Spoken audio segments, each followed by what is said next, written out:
ಮಕ್ಕಳೆಲ್ಲ ಹೋಗಿ ಟಿಕೆಟ್ ಸಲುವಾಗಿ ಮಾಡ್ತಾರೆ ಇವರು. ಅಲ್ಲಿ ಬೆದರ್ರಂಗೆ ಮಾಡಿದ್ರು ನಮ್ಮ ಧೀಮಂತ ನಾಯಕ ಈಶ್ವರ್ ಖಂಡ್ರೆ. ವಿಶ್ವಗುರು ಬಸವಣ್ಣವ್ರಿಗೆ ಏನದು ಸಾಂಸ್ಕೃತಿಕ ಏನೋ ಅಂದ್ರೆ ರಾಯಭಾರಿ ಅಂಬಾಸಿಡರ್ ಸಿದ್ದರಾಮಯ್ಯನವ್ರು ಕರೆಸಿದ್ರು.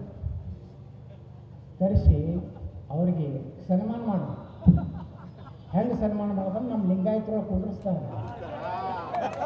ಸುತ್ತ 20 ಹಚ್ಚಿ ಹಿಂಗೆ ಗೊತ್ತಾರ. ಇದು ಅವ್ರಿಗೇನು ಸನ್ಮಾನ ಅಲ್ಲ, ನನ್ನ ಮಗನಿಗೆ ಟಿಕೆಟ್ ಕೊಡ್ರಂತ.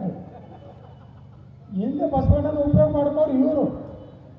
ಬಸವಣ್ಣನ ತತ್ವ ಪ್ರಕಾರ ಏನು ಹಿಡಿದಿರಪ್ಪ ನೀವು ರಾಜ್ಯದಾಗ? ನಿಮ್ಗೆ ಬಸವಣ್ಣ ಅಂದರೆ ಸುಮ್ಮನೆ ತೋರಿಸ್ಲಾಕೋದು. ಬಸವಣ್ಣವ್ರನ್ನ ನಿಮ್ಗೆ ಯಾವಾಗ ಬೇಕಾಗ ಉಪಯೋಗ ಮಾಡ್ಕೋತೀವಿ, ಮುಂದೆ ಮಾಡೋದು ನೀವು ಬರೀ ಸಾಬಿಡ್ದೆ. ಬಸವಣ್ಣವರೇ ಲಿಂಗಾಯತರು ಹಿಂದೂಗಳು ಅಂದರೆ ನಿಮ್ಗೆ ಅಲರ್ಜಿ ಇದೆ. ಅದಕ್ಕೆ ಬಂಧುಗಳೇ, ಈ ಚುನಾವಣೆ ಭಾಳ, ಅದು ಕಲಬುರಗಿ ಲೋಕಸಭೆ ನಾವು ಗೆಲ್ಲಕ್ಕೆ ಬೇಕು. ಇದು ನಾವು ಗೆದ್ದೀವಿ ಅಂದ್ರೆ ಅವ್ರು ಭಾಳ ಪ್ರೆಸ್ಟೀಜ್ ತೊಗೊಂಡಾರೆ. ರಾಷ್ಟ್ರೀಯ ಅಧ್ಯಕ್ಷರಾದ ನಮ್ಮ ಮಲ್ಲಿಕಾರ್ಜುನ್ ಖರ್ಗೆ ಸಾಹೇಬರು, ಅವ್ರು ಹಳೆನೇ ಬಿದ್ದಂದ್ರೆ ಮುಗಿತಲ್ಲ ಅವರು. ಅದಕ್ಕೆ ಅವ್ರು ಎಲ್ಲ MLAಗಳು ಟೈಟ್ ಮಾಡ್ಯಾರ. ನೀಟ್ ಓಟ್ ಹಾಕ್ಸ್ಬೇಕು, ರೊಕ್ಕ ಎಟ್ಟೆ ಹೋಗಲ್ಲ, ರೊಕ್ಕ ಹೊರಗಡೆ 100 ಕೋಟಿ ಹೋಗಲಿ 200 ಕೋಟಿ ಹೋಗಲಿ, ಒಟ್ಟು ನೀ ಟಾರ್ಗೆಟ್ ಇಟ್ಕೊಡ್ಲಿಲ್ಲ ಅಂದ್ರೆ ನಿನ್ನ ಮಂತ್ರಿ ತೆಗಿತೀವಿ.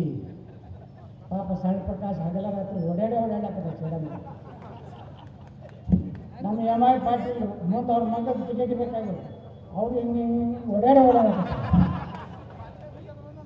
ಎಷ್ಟು ಹಂಚಿ ಬಿಟ್ಟಾರ ಅವರು. ಇವತ್ತು ನರೇಂದ್ರ ಮೋದಿಯವರು, ನಾವೇನು ಹೇಳೋದು ಬೇಡ, ಮಲ್ಲಿಕಾರ್ಜುನ್ ಖರ್ಗೆ ಅವರು ರಾಜ್ಯಸಭಾದಾಗ ಹೇಳ್ಯಾರ. ಏನು ಹೇಳ್ಯಾರ?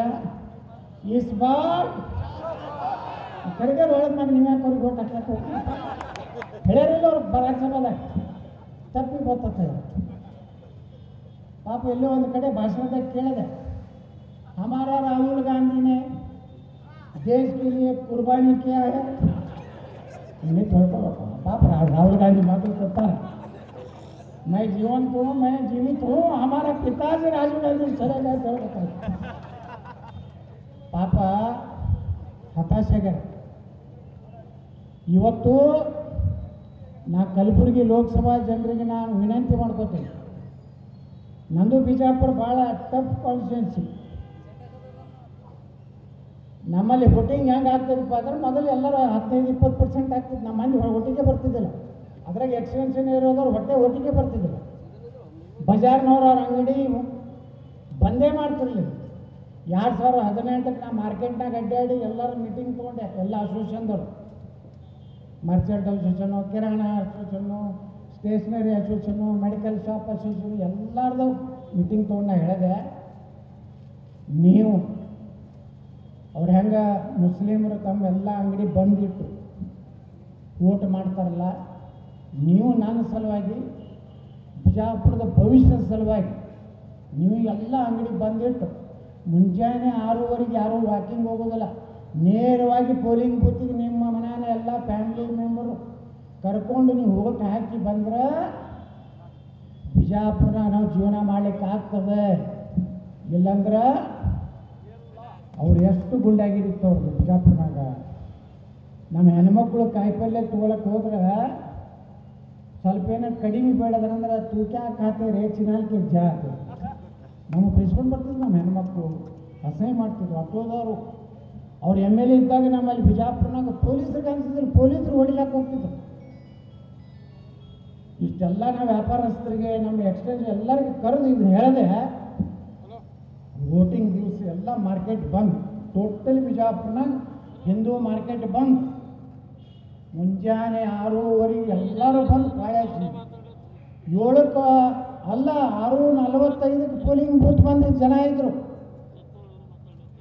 9:10ಕ್ಕೆ 45-48% ವೋಟಿಂಗ್ ಆಯಿತು. ನಂದು ಹೆಂಗೆ ಬರ್ತದೆ ನನ್ನ ಮತಕ್ಷೇತ್ರ ಅಂದ್ರೆ ತೊರವಿ ಅಥವಾ ಗ್ರಾಮ ಪಂಚಾಯತಿ ಒಂದೇ ಹಳ್ಳಿ ಬರ್ತದೆ ನನಗೆ 31 ವಾರ್ಡು. ಆ ಹಳ್ಳಿಯಿಂದ ಬೂತ್ ನಂಬರ್ 1 ಚಾಲುವಾಗಿ 110 ಬೂತ್ ಬರ್ತಾನೆ. ನಾ 30-35 ಸಾವಿರ ಲೀಡ್ ಇರ್ತೀನಿ. ಮುಂದೆ ಚಾಲು ಆಗ್ತದೆ ನೋಡಿ ಅವ್ರದ್ದು ಜುಮ್ಮಾ ಮಸ್ತಿ, ಆ ಮಸ್ತಿ, ಹವೇಲಿ ಗಲ್ಲಿ. ಒಮ್ಮೆ ಹೆಂಗೆ ಇಳಿತೈತಂದ್ರೆ ನಾನು 26-27 ಸಾವಿರ ದನ್ನ ತಿಳಿತೈತೆ. 3-4 ಸಾವಿರ ಬಂದ್ಬಿಟ್ಟದೆ. ಮುಂದಲ್ಲೇ ಹನುಮಂತೇವ್ರು ಅದ ನಮ್ಮದು ಅಭಿಷೇಕ. ಆ ಹನುಮಂತೇವ್ರದ್ದು ದಾಟದ ಮ್ಯಾಗ ಮತ್ತೆ ನಮ್ಮ ಹಿಂದೂರೇ ಚಾಲು ಆಗ್ತದೆ. ನಾ ಪ್ರತಿ ಇಲೆಕ್ಷನ್ದಾಗ ಹೋಗಿ ವೋಟಿಂಗ್ ಆದ ಕೂಡ 1 ತಾಸಲ್ಲಿ ಕೂತು ಬಿಡ್ತೀನಿ.